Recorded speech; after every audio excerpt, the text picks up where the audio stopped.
आज हम बेटा कुछ और क्वेश्चनों की भी बात करते हैं कि किस तरीके से मैग्नेटिक फील्ड जो है आपका फाइंड आउट किया जाएगा। ठीक है, तो जैसे ये क्वेश्चन है, ये एक सिस्टम आपको प्रोवाइड किया गया है। कह रहा है कि एक लॉन्ग वायर है having a semi circular loop, ये एक सेमी सर्कुलर लूप है इसमें, और उसका रेडियस जो उसने कहा है बेटा वो है r, और उसके अंदर एक करंट I है। तो आपको बताना है कि जो सिस्टम आपके सामने दिख रहा है ये ऐसे ऐसे ऐसे और ऐसे, कह रहा है भाई इसकी वजह से इस O पॉइंट पर, ये जो सेंटर पॉइंट O है, इस पर आपको निकालना है कि जो मैग्नेटिक फील्ड होगा बेटा वो कितना होगा, ये आपको इसमें देखना है। ठीक है, तो कई क्वेश्चन में डिस्कस कर दूंगा आज आपके सामने। तो ऐसी सिस्टम के लिए जो मैग्नेटिक फील्ड हम निकालते हैं, ठीक है बेटा, उसमें आपको एक चीज ध्यान रखनी होगी। सबसे पहले मैग्नेटिक फील्ड निकालते हुए एक बात आप देखें, जैसे ये सिस्टम है आपके पास बेटा, ठीक है, तो जैसे एक स्ट्रेट वायर PQ हो गया, फिर एक ये सर्कुलर जो सेमी सर्किल है ये PRS हो गया, और एक आपका ST हो गया। ठीक है, आप इसमें ये चीज ध्यान रखें सबसे स्टार्टिंग में क्वेश्चन में कि जैसे ये PQ है, इसको मैं अगर आगे बढ़ाऊं, सपोज मैंने ये आगे बढ़ा दिया ऐसे, ठीक है बेटा, और ST को मैं पीछे बढ़ाऊं, तो आप पाएंगे कि ये दोनों जो हैं आपके, ये इसी पॉइंट से गुजरते हैं जिसपे आपको मैग्नेटिक फील्ड निकालना है, यानी कि O से ही गुजरते हैं। क्लियर है बात? तो ये जो वायर है बेटा PQ और ST, ये आपको कोई मैग्नेटिक फील्ड प्रोवाइड नहीं करेंगे। अब बात आई सर क्यों नहीं करेंगे, तो इसका रीजन मैं आपको समझाता हूं। जैसे जो मैग्नेटिक फील्ड हम पढ़ते हैं DB, वो कितना पढ़ते हैं बेटा, वो पढ़ते हैं हम μ0/4π IDL sin theta upon r²। ये मैग्नेटिक फील्ड बेटा हम पढ़ते हैं। ठीक है, जिसमें अगर आपको याद हो तो जो थीटा है वो किस किस के बीच का था बेटा, वो था करंट और जो आपका एलिमेंट है यानी कि DL। तो PQ के लिए DL कैसे कटेगा, PQ के लिए तो DL ऐसे ही कटेगा भाई।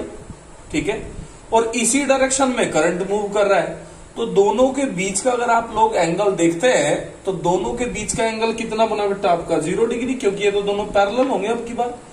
तो जैसे ही ये पैरेलल हुए और थीटा आपका 0 हुआ, तो साइन 0 का वैल्यू कितना होता है बेटा आपका, साइन 0 का तो वैल्यू 0 होता है। क्लियर है बात?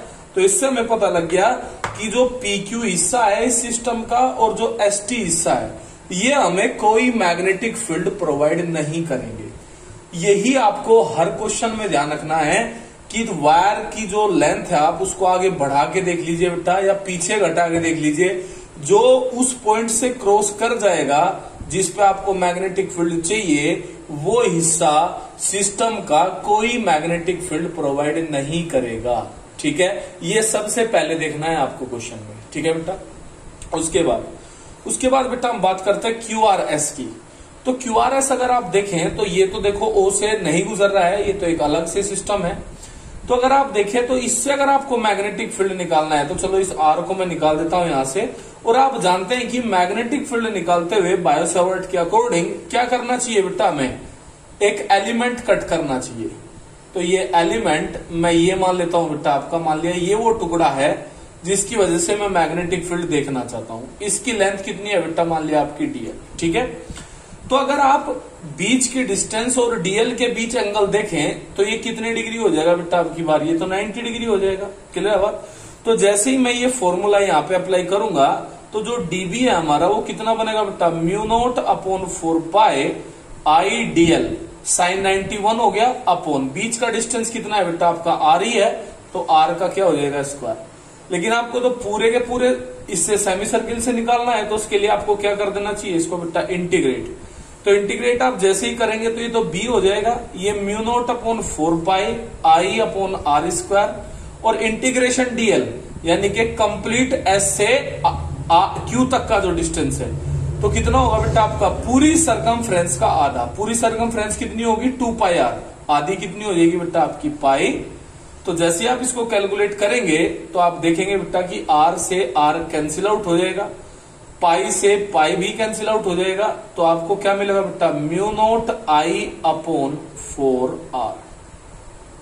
क्लियर बेटा बात, 4r। तो आप यहां पे देख सकते हैं कि जो मैग्नेटिक फील्ड आया है हमारा वो कितना है बेटा आपका mu not I upon 4r इस पूरे सिस्टम की वजह से। मेरे ख्याल में बात समझ में आई होगी। यही चीज ध्यान रखनी है कि जो भी हिस्सा है आपका उसको आगे बढ़ा लो और पीछे बढ़ा लो, ठीक है। आगे और पीछे बढ़ाने पर आप देखेंगे जो ये पॉइंट से गुजर गया तो वो आपको कोई मैग्नेटिक फील्ड प्रोवाइड नहीं करेगा, ठीक है बेटा। इसी तरीके से चलो एक सेकंड क्वेश्चन भी मैं आपको बता देता हूं। मान लिया अगर नेक्स्ट क्वेश्चन की अगर मैं बात करता हूं, ठीक है, तो मैंने मान लिया कि बेटा ये है, मान लिया वो क्वेश्चन, ठीक है। तो इसमें एक सिस्टम ऐसे बनाया हुआ है, ऐसे करके बेटा एक सिस्टम बना हुआ है। ये पॉइंट P है आपका, ये O सेंटर है इसका, ये बेटा आपका R हो गया और इसमें करंट कुछ इस टाइप से गुजर रहा है, ऐसे करके, ठीक है, ऐसे करके। क्लियर है बात। तो ये ऐसे घूम रहा है करंट इसमें, ठीक है। तो ये कह रहा है कि जो O पॉइंट है आपका यानी कि सर्किल का जो सेंटर है इस पे फिर मैग्नेटिक फील्ड बताइए। और इसने एक और कंडीशन दी है कि ये इस P पर जो ये आपको यहाँ पे दिख रहा होगा कि जैसे टच कर रहे हैं, तो ये कह रहा है कि यहाँ पे टच भी नहीं कर रहे। क्लियर है बात। तो अब मैग्नेटिक फील्ड कितना होगा, तो मैं आपको बता दूं बेटा, अगर आप यहाँ पे अपने सिस्टम को देखते हैं तो ये दो सिस्टम आपको एक जगह कंबाइन मिलेंगे। जैसे ये किस तरीके का है बेटा आपका, ये तो एक स्ट्रेट कंडक्टर हो गया और ये कैसा हो गया बेटा आपका, ये एक सर्कुलर रिंग हो गया। तो आप लोग तो दोनों की वजह से जानते हैं मैग्नेटिक फील्ड कितना होता है किसी डिस्टेंस पे। तो जैसे अगर मान लिया स्ट्रेट कंडक्टर के लिए अगर मैं B1 मानता हूं, B1, ठीक है बेटा, ये इंक पता नहीं यार, B1 की अगर मैं बात करता हूं, एक सेकंड बेटा मैं इसमें इंक डाल लेता हूं। तो अगर मैं सबसे पहले एक स्ट्रेट कंडक्टर से अगर मैं देखता हूं यानी कि इससे, तो इससे मैग्नेटिक फील्ड कितना होता है बेटा हमारा, इसको मैं मान लेता हूं B1। तो B1 हमने पढ़ा है कि म्यू नॉट अपॉन 4 पाई, ठीक है बेटा, और 2I अपॉन कितना होता है बेटा आपका R, ठीक है। इसी तरीके से सर्कुलर रिंग से कितना होता है बेटा आपका mu naught I upon 2R। तो दोनों हो गए। अब बात आई कि रिजल्टेंट जो होगा वो कैसे होगा, तो उसके लिए आपको डायरेक्शन देखनी पड़ेगी। जैसे स्ट्रेट कंडक्टर में अगर आप देखें तो अंगूठा करंट की डायरेक्शन में, तो मैग्नेटिक फील्ड किधर को आया बेटा आपको, ऊपर की तरफ को। और अगर आप इसमें देखें तो इसमें भी किधर को, ये उंगलियां करंट को दिखाएंगी, तो अंगूठा किसको बताता है बेटा आपका, मैग्नेटिक फील्ड को। तो दोनों की वजह से अगर आप मैग्नेटिक फील्ड देखते हैं अपना, तो आप लोगों ने पाया कि मैग्नेटिक फील्ड दोनों की वजह से किधर को है बेटा आपका, ऊपर की तरफ को, यानी कि सेम डायरेक्शन में है। तो जो आपका B होगा, रिजल्टेंट B, वो कितना हो जाएगा बेटा आपका B1 प्लस B2। B1 भी आपके पास है म्यू नॉट अपॉन 4 पाई 2I अपॉन R, और बेटा B2 भी आपके पास है, कितना है बेटा, plus mu naught I upon 2R। बस आप इसमें से जो भी कॉमन आता है उसको बाहर निकाल दीजिए, और यहां से ये 2 2 जा तो 4 ही हो जाएंगे, तो 2 भी बाहर निकल आएगा और R भी आपका बाहर आ जाएगा। तो अंदर क्या बचेगा बेटा, यहाँ पे बच जाएगा 1 अपॉन पाई प्लस 1 हो जाएगा। क्लियर है बात। तो इस तरीके से बेटा आज इंक खत्म होगी इसकी, ठीक है। तो मैं और बता दूंगा आपको बाद में, ये आप लोग एक बार प्रैक्टिस करें इसकी। ओके।